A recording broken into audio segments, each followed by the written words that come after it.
No.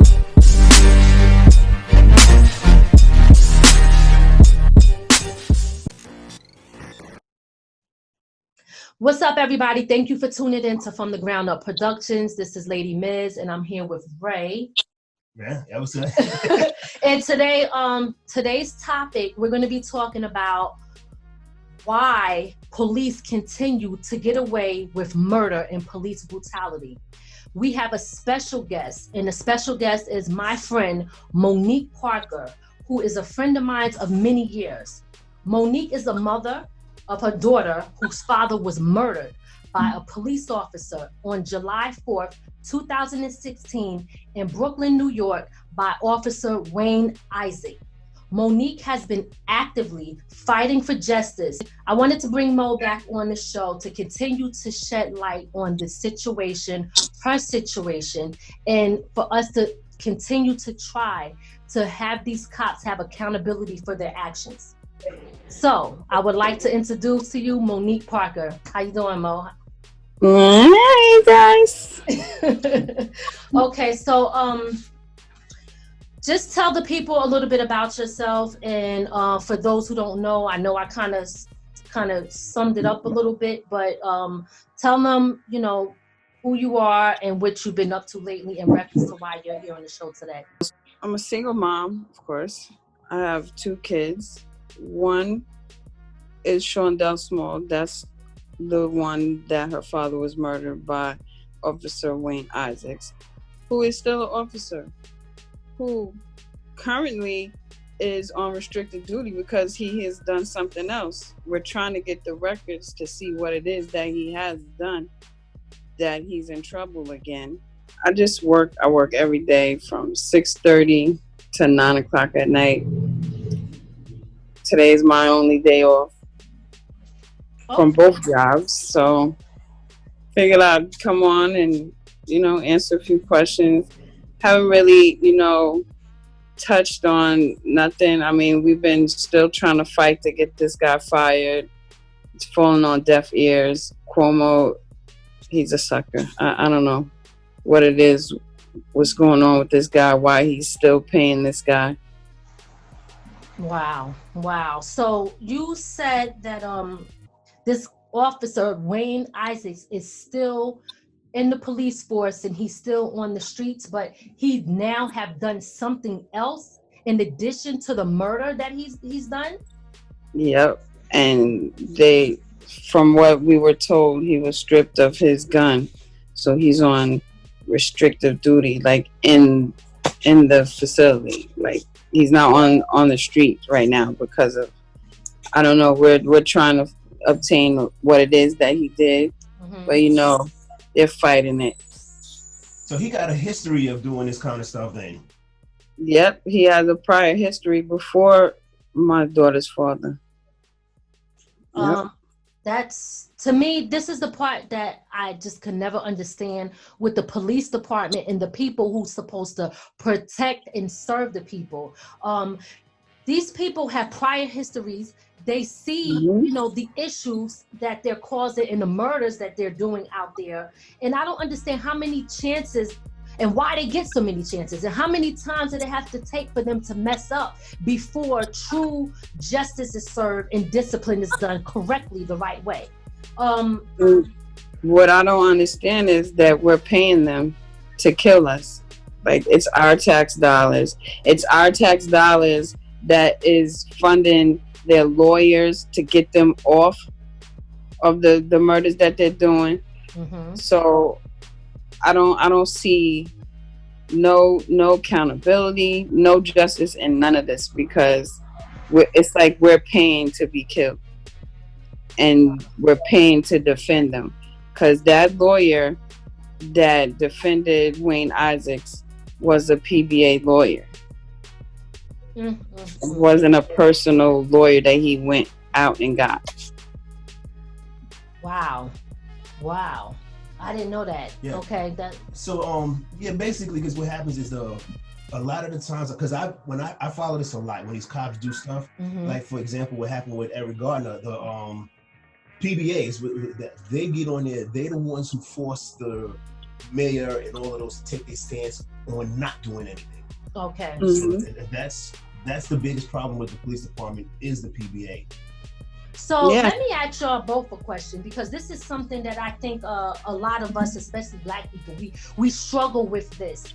It's about voting, right? And when I say that, the reason that I'm bringing that into this situation is because for me, based off of what I know, and I can be wrong, I feel that police officers should not be able to work in certain communities if they're not voted in to work for that community. I think that that's why it's important for us to take place and vote and stand up for certain things, because if not, now we're under the laws that were never ever made to protect us in the first place. So I have the one thing that I have a problem with, Mo, is the fact that I have none whatsoever, no faith in the justice system at all. I never even going. Like, so I know, yes, we're going to keep fighting. We're going to keep talking about it. We're going to keep bringing things up. But at the end of the day, I don't ever feel that things are going to be done right, because the people that's sitting up in those offices have the same heart and mentality as the other people on the street pulling the trigger and killing unarmed Black people. So I look at it like, okay, what happens when we do take it to the next step and to the next step? How is their mindset? You understand what I'm saying? Yeah. That's how I don't believe in the justice system at all either, for the simple fact as his case was a groundbreaking case. We were the first case to have the separate district attorney, instead of the internal investigation. This was the first case to be tried with the special DA for these type of crimes with the officers, and they still failed. I mean, I believe that judge, if it was a judge trial, I believe they would have got a conviction, but a jury of his peers, those people were not secluded. Like when we would break for lunch, we would see certain ones of them out. They're not supposed to be out. So just as easy as we could have got to them, I'm almost positive that the pigs got to them. And the judge, he was, it seemed like he was more on our side as far as, the case, because the PBA lawyer wanted to use my daughter's father's prison history against him and all of that. And the judge threw it out. He said, no, because you didn't know he had that when you shot him or when he got out of the car, Right. So it seemed like if it was left up to the judge, we would have got a conviction. Mm-hmm. But those 12 jurors, not one was undecided. After the video, after hearing the 911 tape of him lying, of the EMS worker lying, saying that he had swelling on his right side, and not on his left side, where he claims my daughter's father punched him, until the video got exposed that he was lying, that he didn't even get a chance to get to the car. He didn't identify himself as an officer. And just like with the boy, the jogger, I don't think nothing's gonna happen to them people. Wait, which one you talking about? The jogger, in the park with the dog, or which jogger? Ahmad Aubrey, isn't that? Oh, yes. Oh, okay. That guy was a former. The father was a former cop or whatever. There's nothing going to happen to them. Yeah, they got arrested, but like I posted on my Facebook page, that is just one step. They arrested this guy.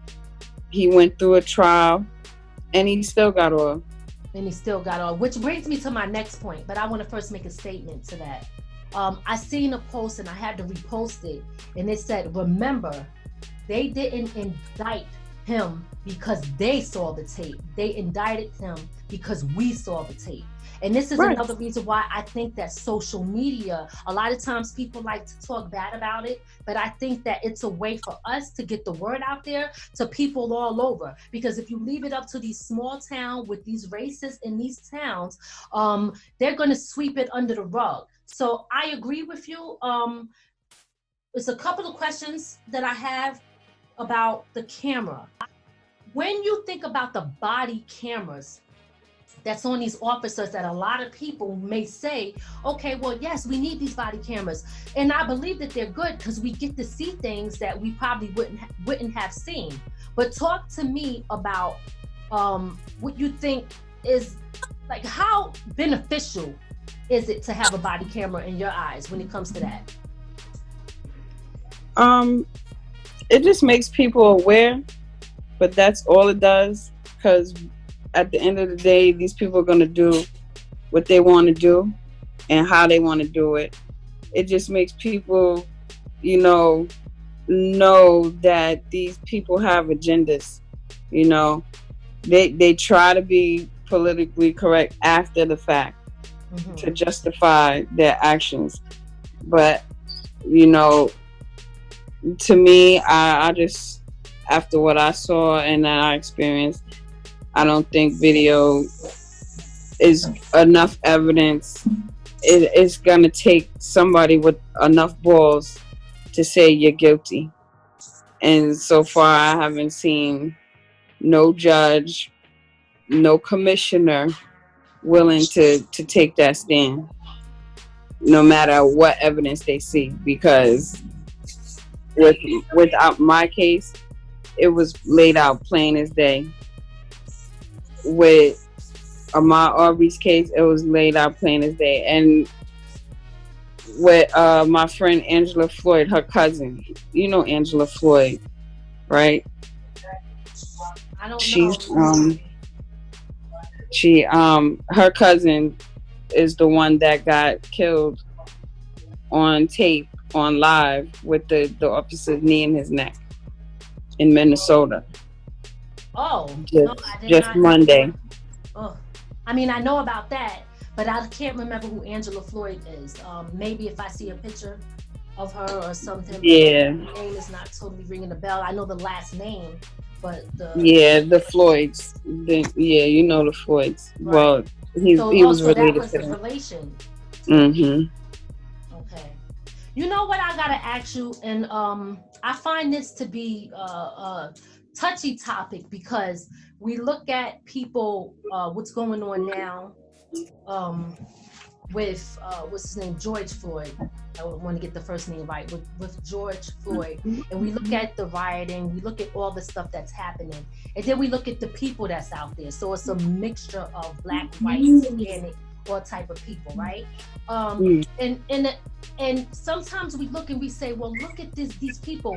They don't know us. They always see us as a threat. Their job is to, in our opinion, is just to kill Black people on sight. We never get the same opportunity that they would give to a white person.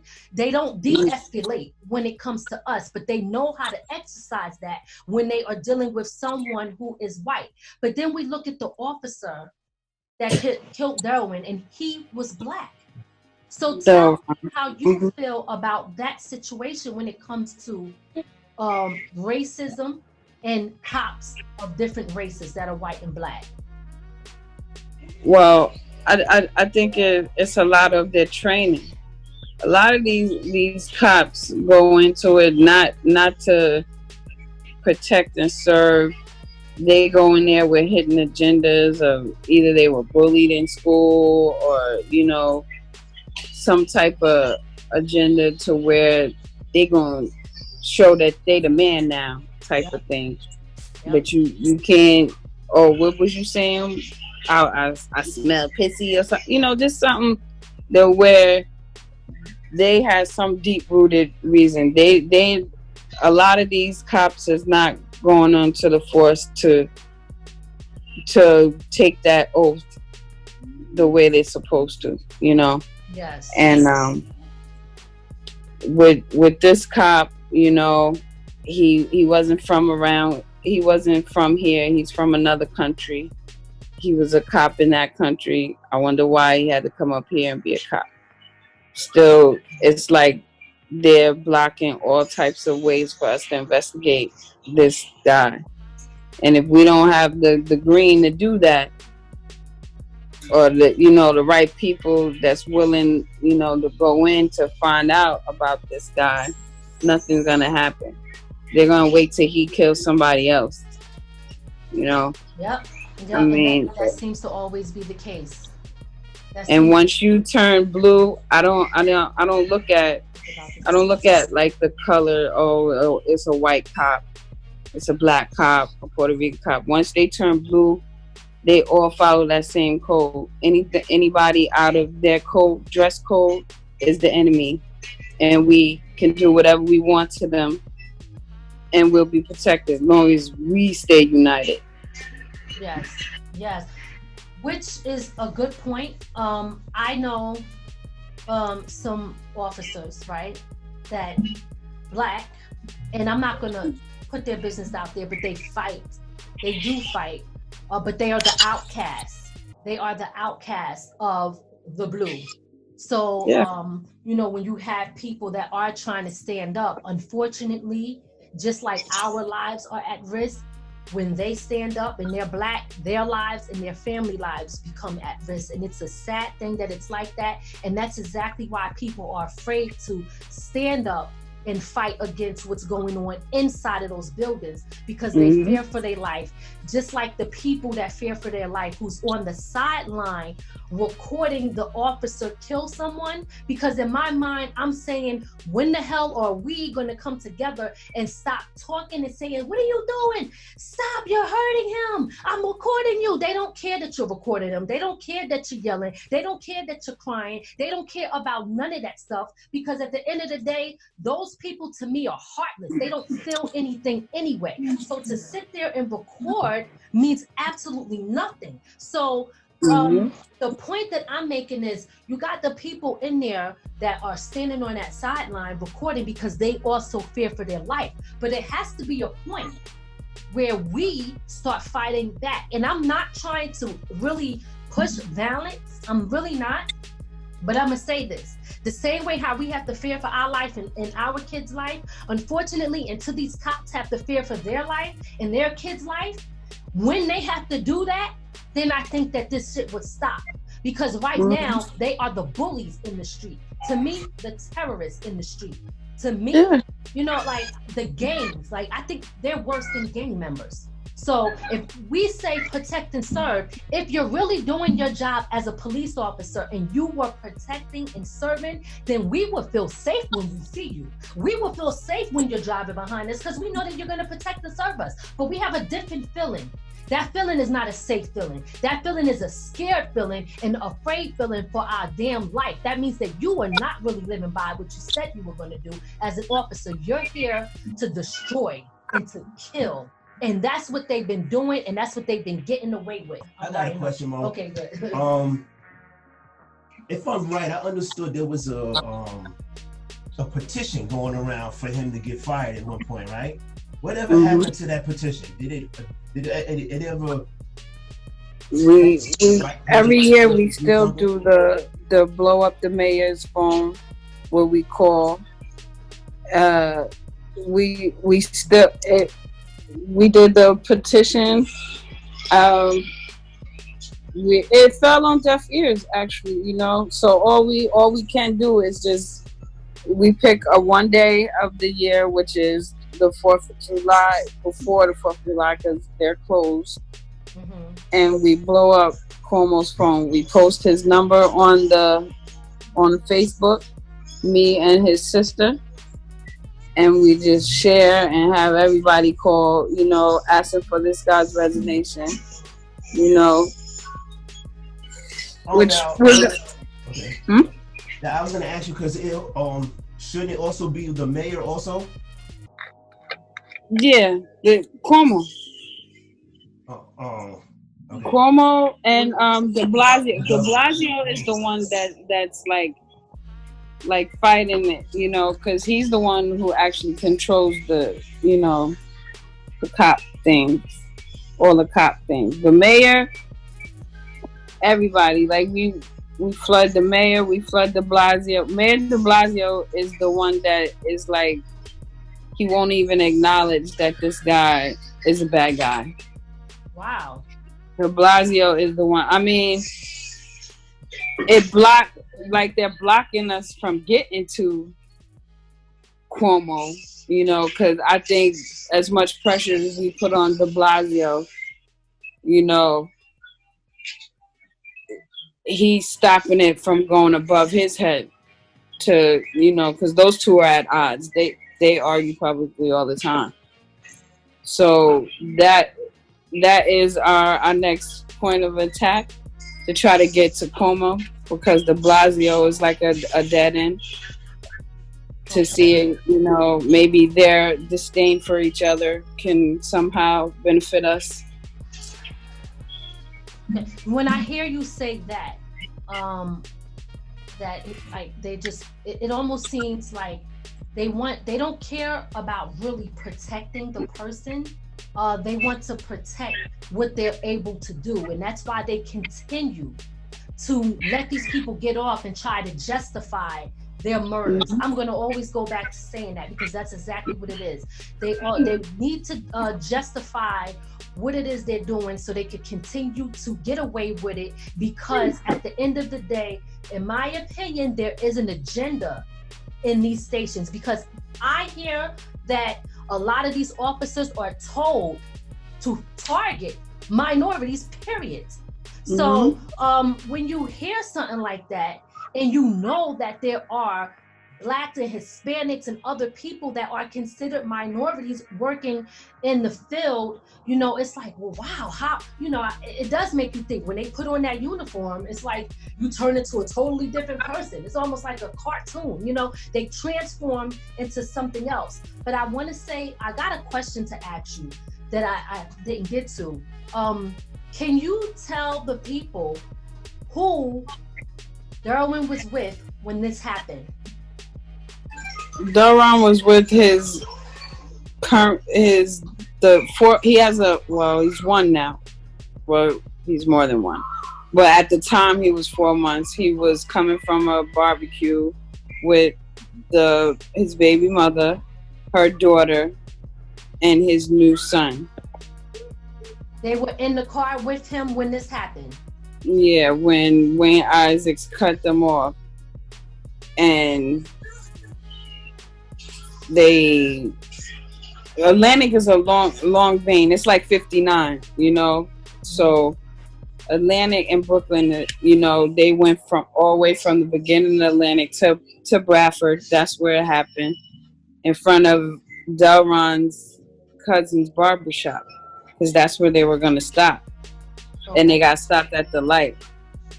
So he cut them off, and Delrawn felt some type of way because his new baby is in the car. So, you know, they are arguing basically side by side going down Atlantic. Fortunately, they got stopped at a light. So Delrawn got out of the car and said, "Yo, what the fuck are you doing?" Mm-hmm. And when he spread his hands and said, "Yo, what the fuck are you doing?" the guy shot him 3 times. Mm-hmm. in his stomach, and his wrist, and his what do you call it? That right under the stomach, that bone there. So 1 in his stomach. Anything above the waist is attempted murder. Mm. And their training, they're supposed to shoot three shots. They're allowed to shoot 3 shots, but it's supposed to be below the waist. And the way he shot Delrawn, all 3 of them were above his waist, which means that was attempt murder. Okay, It wasn't to hinder him or to stop him. Right. That was to kill him. And one of them bullets hit a major artery, you know.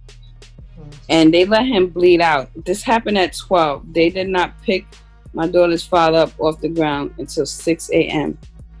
No, and when those paramedics came, they did not go to his aid. They took the officer into the truck because his 911 call said that he was attacked. What? So they ain't saying nothing about this man bleeding out in the street in between the car. So do you think that if they would have got to him in time, that they could have saved his life? Do you think that also time was a factor with this? Absolutely. Delrawn was a tough guy. He been through a lot. He was stabbed up in jail. He was stabbed in school in Brooklyn. He survived a lot, you know. And I believe that had they attended to him and rushed him to the hospital, then he would have made it. But the way he took so long to walk over to him, then walk away, and then walk back, as you can see on the video, he's letting him bleed out. He wouldn't let the girl, cold-blooded person, wouldn't let the girl apply pressure, nothing to his wounds or nothing. You know what I'm saying? She don't know how to drive. The car's in the middle of the street with the kids in it. So she's screaming for help. So she has to run to the barbershop to his cousins for them to help her. Now, I got a question, okay? Because you said they was on the road and it was quite a while. In no time did this guy even, say he was a cop or try to de-escalate the situation at all? Nope. He didn't acknowledge it. He didn't flip a badge or nothing. He rolled down that window and shot him because if you look at the video, as soon as he gets out the car and comes around and says, yo, what the fuck? You see him stumble back into a car and fall between cars. He didn't even get a chance to swing on this guy like the guy tried to say. But the guy didn't know that there was a surveillance video. So he's swinging it whatever way. He's saying that he was attacked, that Delrawn punched him, and he was shooting because he was in fear of his life. Once he said that he was in fear of his life on the stand, that's when everything changed. Like, that's their get out of jail free card, cop. Right. I was in fear of my life. Yep. Now, also, before he went up, because, even though when you have the video, cops are trained to de-escalate. At any point, this guy, did he have room to say, I can move my car out the way instead of using his gun? No. He didn't even, them going back and forth and on Atlantic arguing, he ain't even saying, yo, I'm a cop, you better go ahead. Nothing like that. You know what I'm saying? And even when the girl, he was telling her to move the car and she was screaming, I can't drive. But her kids was in the middle of the street and cars just zooming past. So on the stand, they was trying to badger her, whether his lawyer was trying to get her to switch up her work. She went off on him and she was like, I don't understand what it is that you're trying to get me to say. He killed him for no reason. No, he did not say he was an officer. And then he would not let me get help to get my kids out of the street. He was lying, saying that my son's father hit him. He did not touch him. He didn't even get a chance to touch him, because she was visually right there on the passenger side and saw everything. That bullet could have ricocheted and went into their car and killed his son. The sad part about that is too that as kids, regardless, anybody, adults or kids, but when you think about the kids that have to see that and witness that, it's even worse. I have video of the little boy still crying. Are you serious? Mm-hmm. His brother sent me the video of his nephew crying in his sleep, saying, Daddy. So I don't know if he's seen it or not. That's, I don't even know. I don't even have the words for that because it's just it makes me angry to the point where I used to fear cops. To the point now, it's like fuck the police to me. You know, like I feel like if I'm gonna get pulled over, I'm taking somebody with me. I'm like so over this being scared that my daughter's out there. Like I don't even know how De Blasio, unless he got a picture in every pig's car, like yo, do not touch these kids, because he has black kids too. I don't understand how he doesn't fear.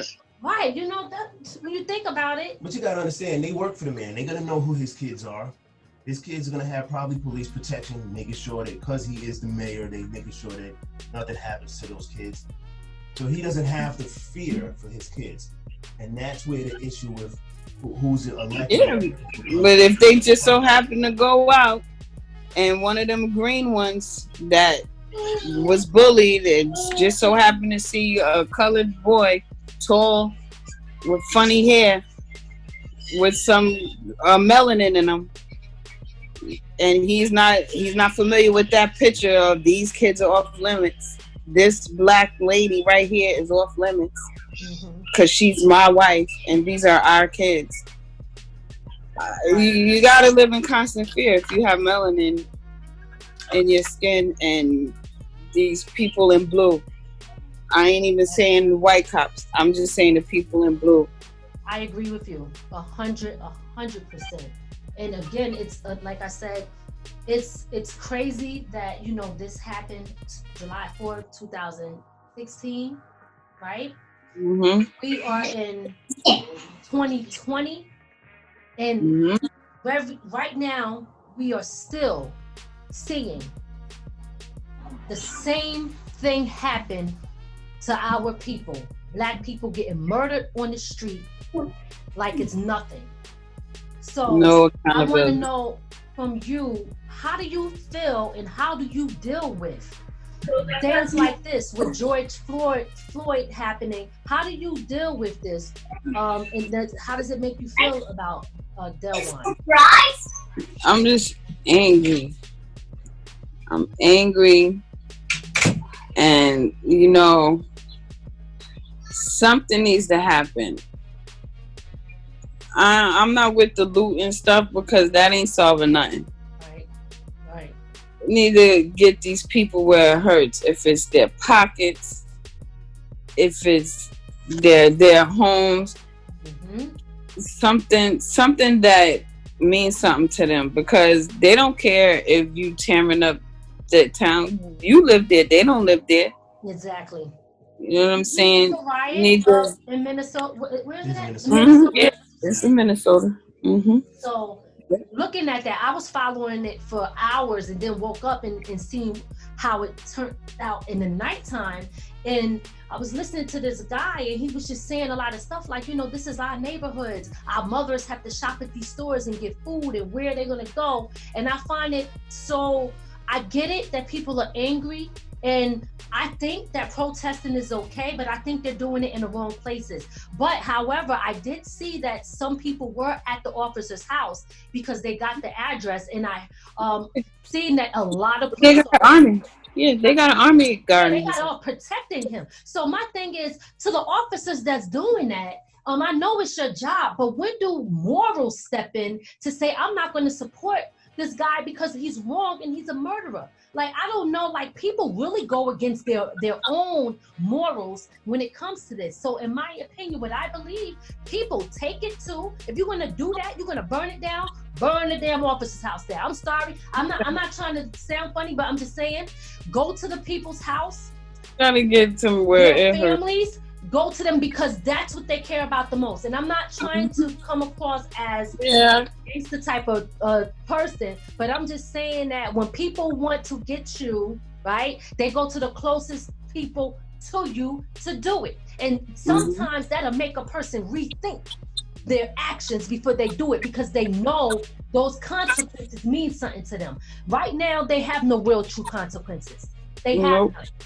Okay, I'm gonna say before, because I've been seeing, I know that people are saying, oh, these people are burning down and they're rioting, but I've been following this since this started, and we have to be careful with who we say, because some of them people that were protesting, they have video of these people wearing army fatigue, wearing gear that the protesters weren't wearing, burning stuff down to make it look like it was the protesters. Yeah. So that way that when you start saying people burning down stuff, it doesn't give a valid point to the protesters no more. Because they're trying to dismantle the new Black Panther Party that's trying to form. I'm gonna share it later so that you can see it. But there's an actual video of a white man with geared up like if he was in the military, with face mask on that nobody else was wearing. It's looting and tearing stuff up, and the people were chasing the protesters were actually chasing them away. So you got to be careful with that, because it's not always, they always make it look like it's the protesters acting up, but they put their plants in there too. Just like, and I'm gonna say this too, there's a lot of masks out there that look very human. If you put them on, you can't really tell. And there's what I heard, okay, so it is hearsay, that there are a lot of police officers, especially in Chicago, that order a lot of these black masks with the black gloves. They put this stuff on, they go into the black neighborhoods, they shoot up the place, they call it a drive-by shooting, okay? And it's really other people behind that mask. These are realistic masks that you cannot tell that they are fake, and you will believe that it's really a black person doing it, and they get away with it all the time, and then they can't find out who did it. You know what I'm saying? Modern day lynching. Investigating the people who buy those masks too. Modern day lynching. And again, I'm not that ignorant to where I say all cops are bad. It's just, if you're not, there's no gray area though. If you're not blue, then you're not one of them. You know what I'm saying? And if there's a cop that speaks against another cop, you automatically out. There's no in between. It's their code. Yes. If you go against them, that's it. That is it. I have two cousins, they're twins, Patrick and Perry, and they're cops. I know they're not bad, but you're blue. You know what I'm saying? And if you go against your blue, then you one of us. Still. Right. You know what I'm saying? So it's like, once you do that, you try to get on the force to try to, make a difference, they're gonna shun you out, because I believe in their training.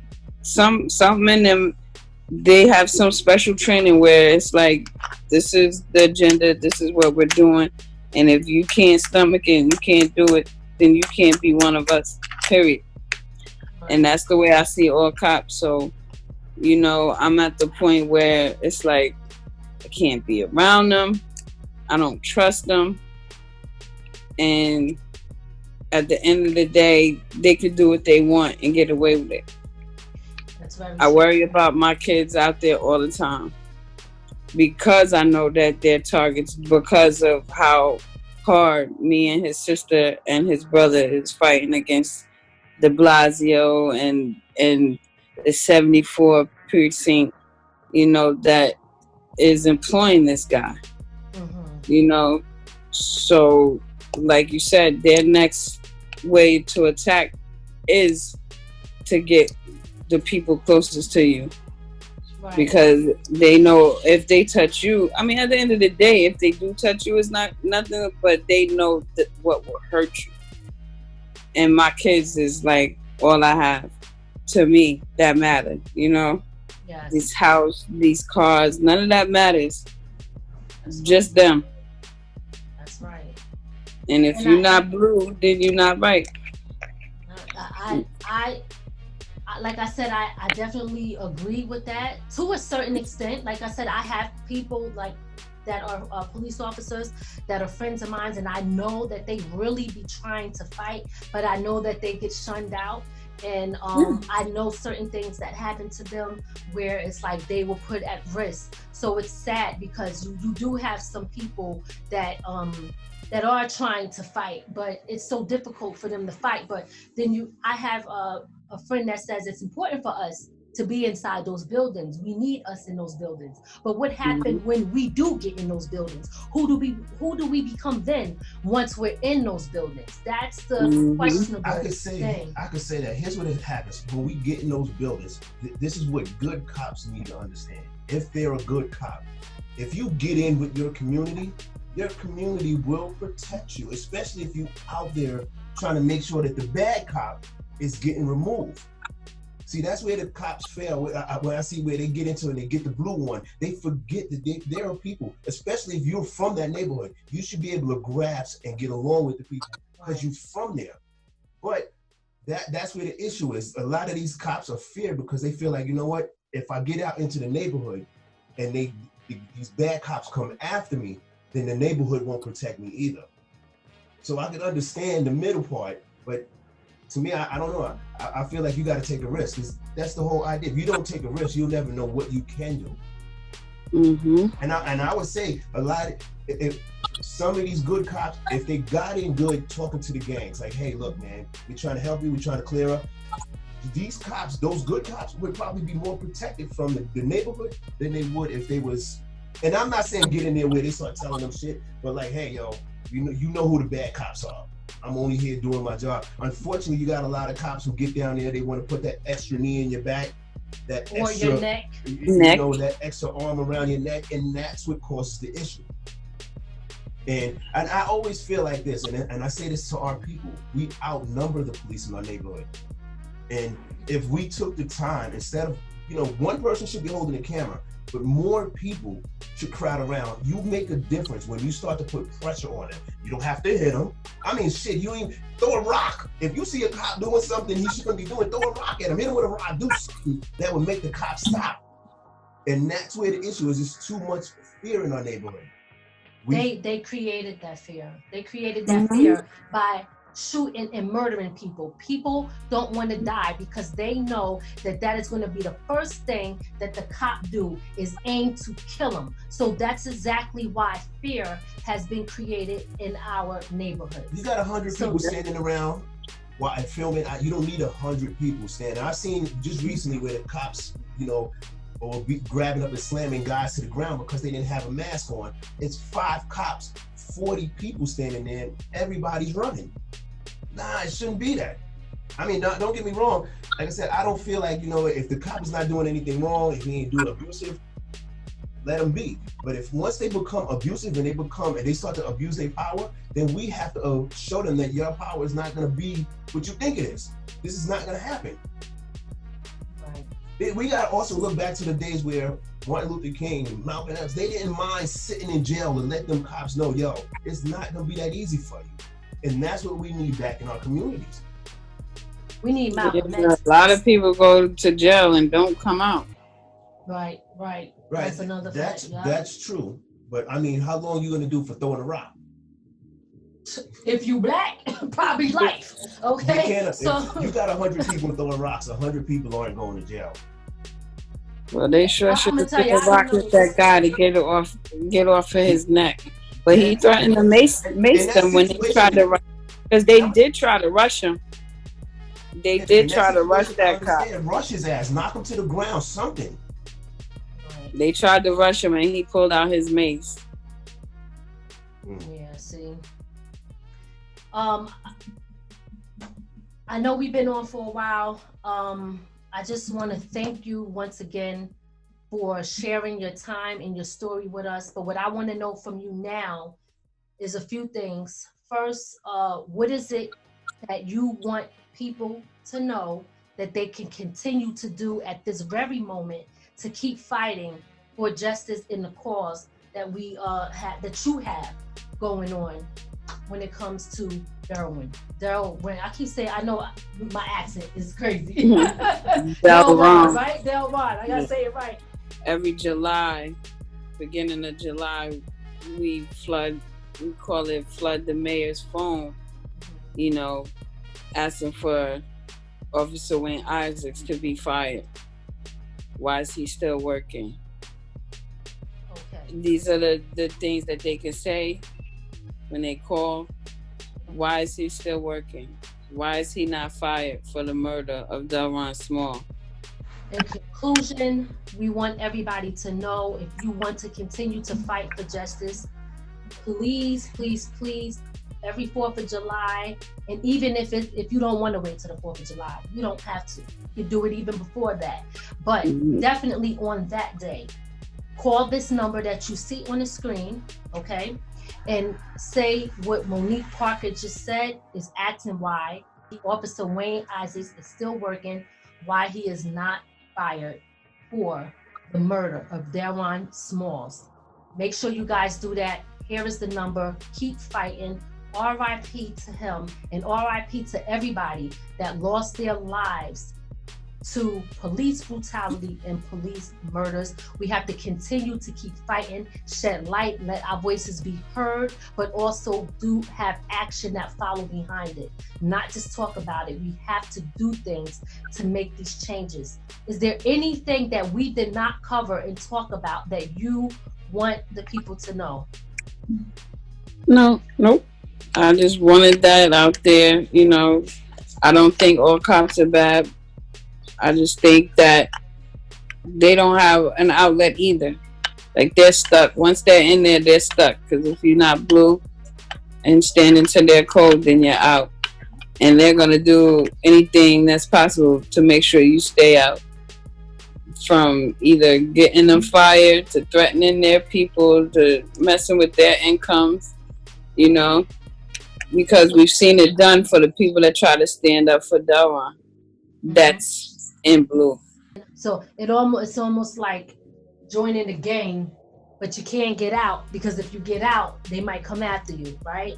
That's what that seems like. They are the real gang. They are the real gang. They are the real KKK. They're all of them. Because that's what they do. They are the real gang. They worrying about Bloods and Crips. They need to be worrying about them blue and black suits. That's a fact. That is a fact. Okay. Well, Mo, again, thank you so much for coming on the show. Anytime. This is actually going to be our first episode of From the Ground Up. We are rebranding this podcast, and we want it to, it's going to be for entertainment purposes, but also to continue to help people, shed light, and also have a purpose for what we do. So again, anytime that you feel you want to come back on, or is this something that we can help with, please do not hesitate to let us know. You got my number. You can always hit me up. And that's it. Thanks for talking with us today. Absolutely.